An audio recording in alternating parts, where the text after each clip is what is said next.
Chapter 13. Our Irish Girondins sacrificed the Irish peasantry upon the altar of private property. There is a class of revolutionists named Girondins whose fate in history is remarkable enough. Men who rebel and urge the lower classes to rebel ought to have other than formulas to go upon. Men who discern in the misery of the toiling, complaining millions not misery, but only a raw material which can be wrought upon and traded in for one's own poor, hidebound theories and egoisms, to whom millions of living fellow creatures with beating hearts in their bosoms, beating, suffering, hoping, are masses, mere explosive masses for blowing down Bastilles with, for voting at hustings for us. Such men are of the questionable species. Thomas Carlyle. The outbreak of the famine, which commenced on a small scale in 1845 and increased in area and intensity until 1849, brought to a head the class antagonism in Ireland, of which the rupture with the trades was one manifestation, and again revealed the question of property as the test by which the public conduct is regulated. Even when those men assume the garb of revolution, needless to say, this is not the interpretation of the history of that awful period we are given by the orthodox Irish or English writers upon the subject. Irish nationalists of all stripes and English critics of every variety agree, with wonderful unanimity, in ascribing a split in the Repeal Association, which led to the formation by the seconders of the body known as the Irish Confederation, to the academic question of whether force might or might not be employed to achieve a political end. This majority of the Repeal Association, we are told, subscribed to the principle enunciated by O'Connell that, quote, the greatest sublunary blessings were not worth the shedding of a single drop of human blood, end of quote. And John Mitchell, Father Meehan, Gavin Duffy, Thomas Francis Meagher, Devon Riley, William Smith O'Brien, Fintan Lalla, and others repudiated that doctrine, and on this point of purely theoretical divergence, the succession from O'Connell took place. It is difficult to believe that any large number of Irishmen ever held such a doctrine seriously. It is quite certain that the Irish Catholic priesthood, O'Connell's chief lieutenants, did not hold nor counsel such a doctrine during the Tithe War. O'Connell himself had declared that he would willingly join in helping England in, quote, bringing down the American eagle in its highest pride of flight, end of quote, which surely would have involved war, and in the House of Commons on one occasion in reply to Lord Lyndhurst, who had characterised the Irish as, quote, aliens in blood, in language and in religion, end of quote, Richard Lalla Shiel, a champion of O'Connellism, had delivered a magnificent oration vaunting the prowess of Irish soldiers in the English army. In passing, we note that Shiel considered the above phrase of Lord Lyndhurst an insult. Modern Irish nationalists triumphantly assert the idea embodied in that phrase as the real basis of Irish nationalism. Nor yet were the seceders, the Young Islanders as they were called, in favour of physical force, save as a subject for flights in poetry and oratory. In reality, the secession took place on a false issue, the majority on either side being disinclined to admit, even if they recognised, the real issue dividing them. That issue was the old and ever-present one on the democratic principle in human society versus the aristocratic. The Young Islanders, young and enthusiastic, felt the force of the democratic principle then agitating European society. Indeed, the very name of Young Ireland was an adaptation of the names used by the Italian revolutionist Mazzini for the revolutionary associations, Young Italy, Young Switzerland, Young France, and Young Germany he founded after the year 1831, and as the progress of the revolutionary movement on the continent, accompanied as it was by the popularization of socialistic ideas among the revolutionary masses, synchronized with the falling apart of the social system in Ireland owing to the famine, the leaders of the Young Ireland Party responded to and moved along with the revolutionary current of events without ever being able to comprehend the depth and force of the stream upon whose surface they were embarked. The truth of this is apparent to all who study their action when at last the long-talked-of day for revolution had arrived. By that time, 1848, Ireland was in the throes of the greatest famine in her history. A few words explanatory of that famine may not be amiss to some of our readers. The staple food of the Irish peasantry was the potato. All other agricultural produce, grains and cattle was sold to pay the landlord's rent. The ordinary value of the potato crop was yearly, approximately £20 million in English money. In 1848, in the midst of the famine, the value of agricultural produce in Ireland was £44,958,120. In that year, the entire potato crop was a failure. And to that fact, the famine is placidly attributed. Yet those figures amply prove that there was food enough in the country to feed double the population, were the laws of capitalist society set aside and human rights elevated to their proper position. It is a common saying amongst Irish nationalists that Providence sent the potato blight, but England made the famine. This statement is true, and only needs amending by adding that England made the famine by a rigid application of the economic principles that lie at the base of capitalist society. No man who accepts capitalist society and the laws thereof can logically find fault with the statesmen of England for their acts in that awful period.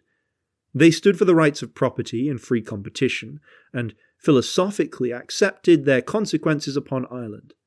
The leaders of the Irish people also stood for the rights of property and refused to abandon them even when they saw the consequences of the slaughter by famine of over 1 million of the Irish toilers.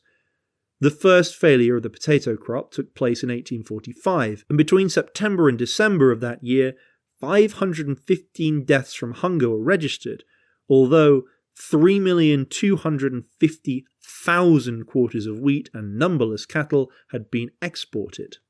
From that time until 1850, the famine spread, and the exports of food continued. Thus, in 1848, it was estimated that 300,000 persons died of hunger, and 1,826,132 quarters of wheat and barley were exported. Typhus fever, which always follows on the heels of hunger, struck down as many as perished directly of famine, until at last it became impossible in many districts to get sufficient labourers with strength enough to dig separate graves for the dying. Recourse was had to famine pits, into which the bodies were thrown promiscuously.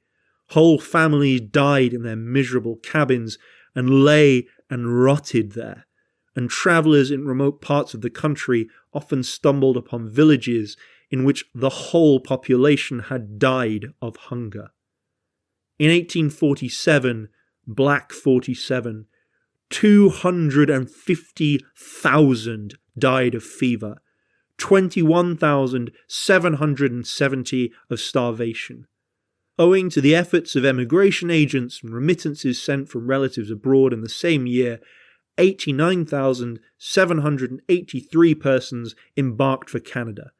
They were flying from hunger, but they could not fly from the fever that follows in the wake of hunger, and 6,100 died and were thrown overboard on the voyage. 4,100 died on their arrival in Canada, 5,200 in hospitals, and 1,900 in interior towns.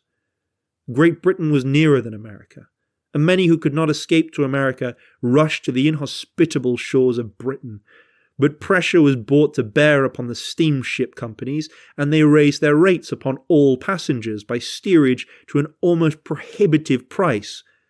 In this flight to England occurred one of the most fearful tragedies of all history, a tragedy which, in our opinion, surpasses that of the Black Hole of Calcutta in its accumulation of fearful and gruesome horrors.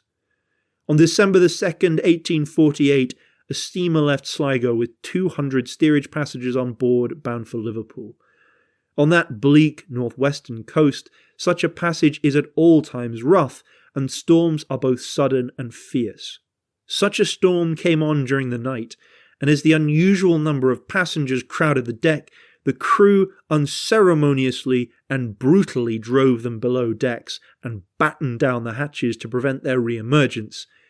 In the best of weather, the steerage of such a coasting vessel is, even when empty of human freight, foul, suffocating, and unbearable.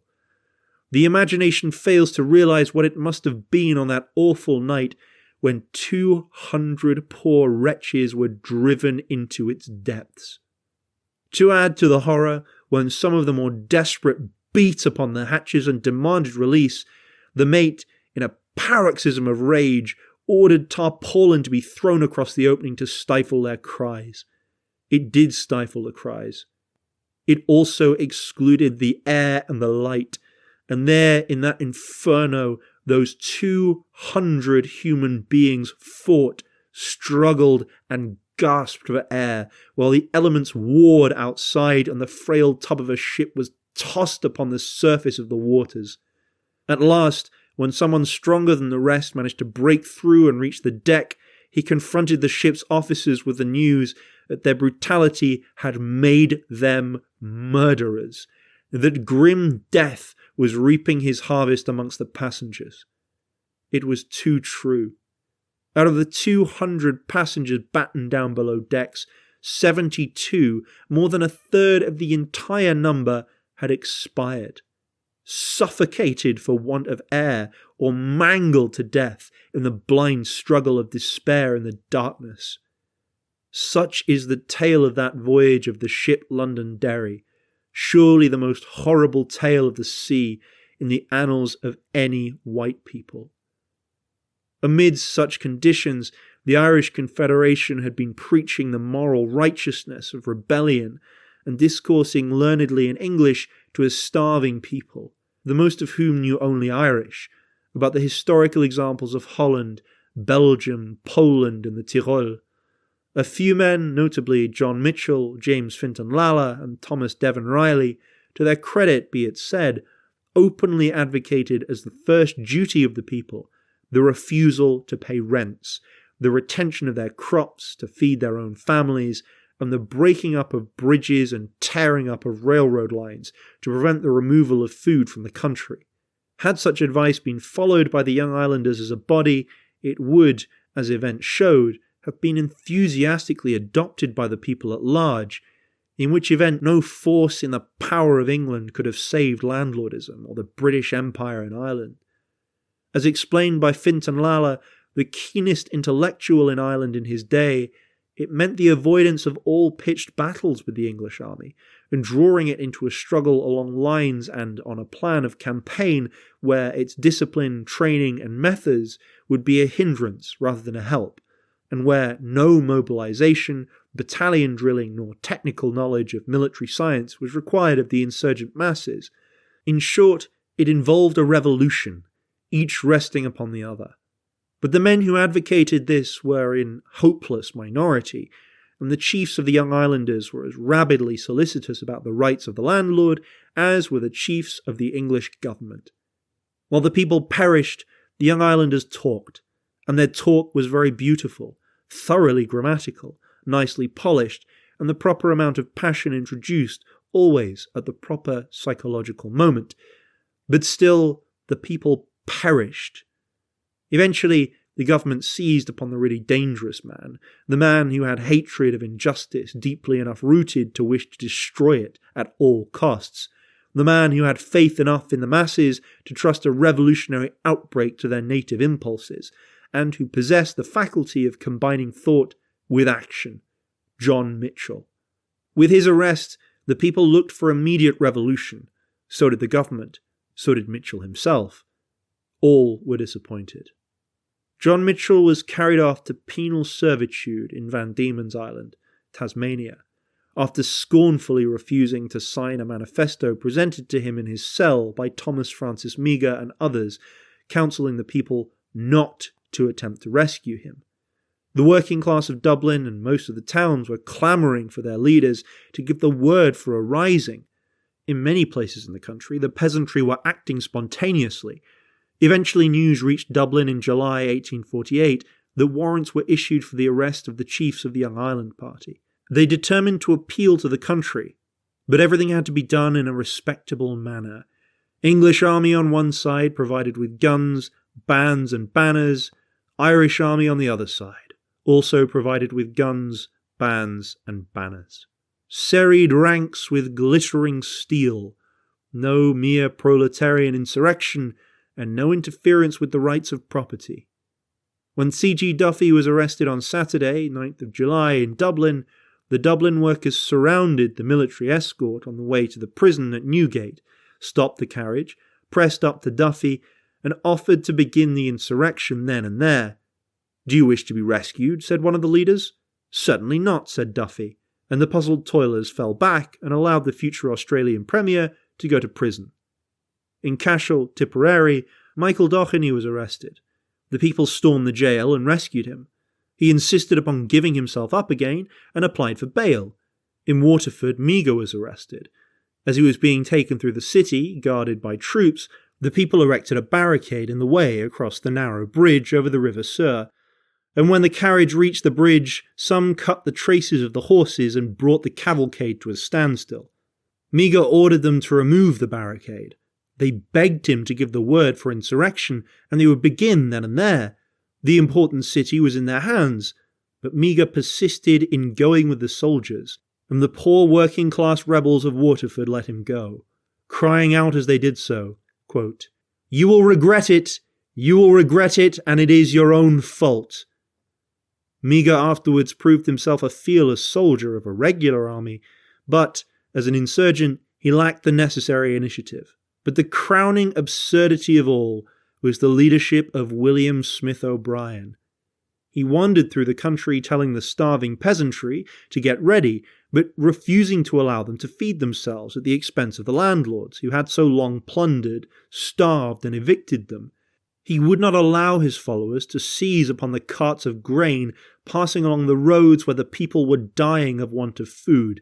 At Mullinahone, he refused to allow his followers to fell trees to build a barricade across the road until they had asked permission of the landlords who owned the trees. When the people of Killinall had a body of dragoons entrapped between two barricades, he released the dragoons from their dangerous situation upon their leader, assuring him that he had no warrant for him, O'Brien's, arrest. In another place, he surprised a party of soldiers in the town hall with their arms taken apart for cleaning purposes, and instead of confiscating the arms, he told the soldiers that their arms were as safe as they would be in Dublin Castle. When we remember the state of Ireland then, with her population perishing of famine, all the above recital reads like a page of a comic opera. Unfortunately, it is not. It is a page from the blackest period of Ireland's history. Reading it, we can understand why Smith O'Brien has a monument in Dublin, although Fintan Lala's name and writings have been boycotted for more than 50 years. W.A. O'Connor, B.A., in his History of the Irish People, sums up Smith O'Brien's career as thus, quote, "The man had broken up a peaceful organisation in the cause of war, promised war to a people in desperate strait, went into the country to wage war, then considered it guilt to do any act of war." End of quote.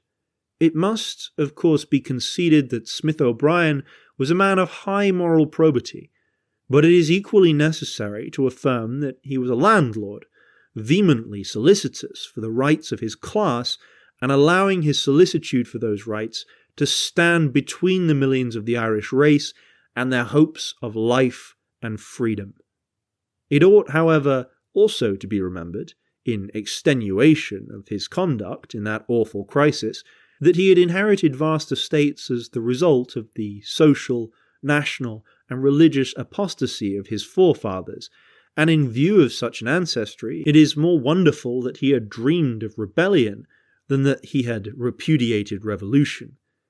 Had socialist principles been applied to Ireland in those days, not one person need have died of hunger, and not 1 cent of charity need have been subscribed to leave a smirch upon the Irish name. But all except a few men had elevated landlord property and capitalist political economy to a fetish to be worshipped, and upon the altar of that fetish Ireland perished. At the lowest computation, 1,200,000 125,000 persons died of absolute hunger. All of these were sacrificed upon the altar of capitalist thought.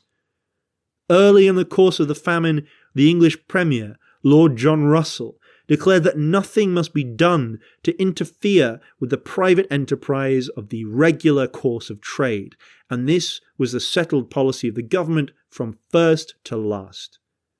A Treasury Minute of August 31st, 1846, provided that, quote, depots for the sale of food were to be established at Longford, Banagher, Limerick, Galway, Waterford and Sligo, and subordinate depots at other places on the western coast, end of quote. But the rules provided that such depots were not to be opened where food could be obtained from private dealers, and, when opened, food was to be sold at prices which would permit of private dealers competing. In all the acts establishing relief works, it was stipulated that all the labour must be entirely unproductive, so as not to prevent capitalists making a profit, either then or in the future. Private dealers made fortunes, ranging from £40,000 to £80,000.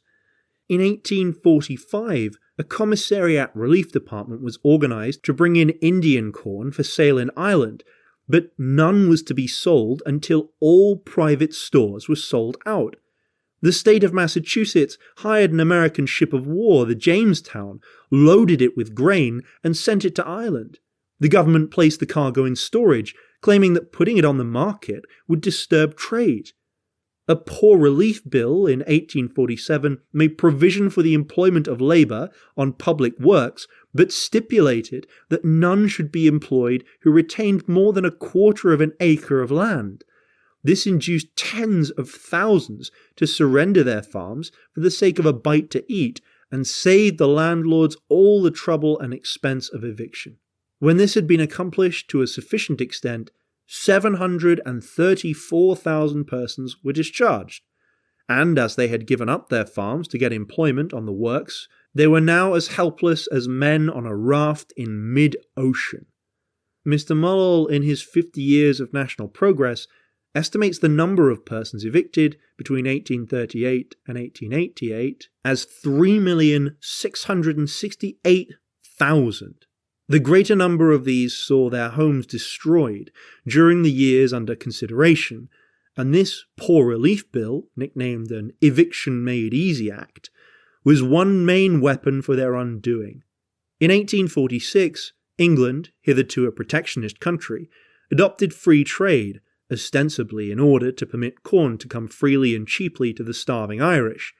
In reality, as Ireland was a corn and grain exporting country, the measure brought continental agricultural produce to England in competition with that of Ireland, and hence, by lowering the agricultural prices, still further intensified the misery of the Irish producing classes. The real meaning of the measure was that England, being a manufacturing nation, desired to cheapen food in order that its wage slaves might remain content with low wages, and indeed one of the most immediate results of free trade in England was a wholesale reduction of the wages of the manufacturing proletariat. The English capitalist class, with that hypocrisy that everywhere characterizes the class in its public acts, used the misery of the Irish as a means to conquer the opposition of the English landlord class to free trade in grains. But in this, as in every other measure of the famine years, they acted consistently upon the lines of capitalist political economy. Within the limits of that social system and its theories, their acts are unassailable and unimpeachable. It is only when we reject that system and the intellectual and social fetters it imposes that we really acquire the right to denounce the English administration of Ireland during the famine as a colossal crime against the human race. The non-socialist Irishman or woman who fumes against that administration is in the illogical position of denouncing an effect of whose cause he is a supporter. That cause was the system of capitalist property. With the exception of those few men we have before named, the Young Ireland leaders of 1848, failed to rise to the grandeur of the opportunity offered them to choose between human rights and property rights as a basis of nationality, and the measure of their failure was the measure of their country's disaster.